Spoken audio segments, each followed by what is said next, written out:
ছাগলের বাচ্চা জন্ম নেওয়ার কয়েকদিনের মধ্যেই মারা যায়, দুর্বল হয়ে যায়। এই ভিডিও আপনাকে শেখাবে কিভাবে বাঁচিয়ে রাখবেন আপনার ছাগলের বাচ্চাকে। জন্মের 1 ঘন্টার মাঝেই মায়ের দুধ পান করাতে হবে, অতএব শাল দুধ পান করাতে হবে, যাতে করে ছাগলের বাচ্চার রোগ প্রতিরোধ ক্ষমতা বৃদ্ধি পায় পরবর্তীতে।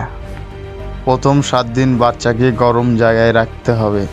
যদি হিটার থাকে তাহলে ভালো, হিটার না থাকলে কাপড় দিয়ে ঢেকে রাখতে পারেন।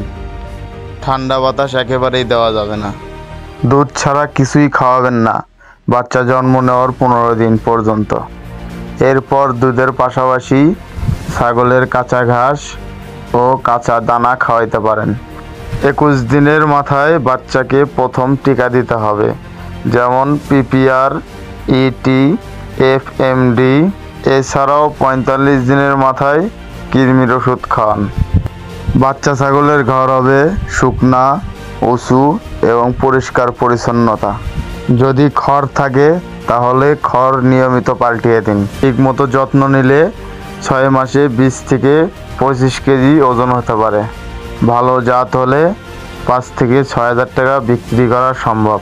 সন্তানের মতো যত্ন নিন ছাগলের বাচ্চার, তাহলেই খামারের লাভ হবে, মনে হবে আনন্দ। ভিডিওটি ভালো লাগলে লাইক, কমেন্ট, শেয়ার ও সাবস্ক্রাইব করতে ভুলবেন না। ধন্যবাদ।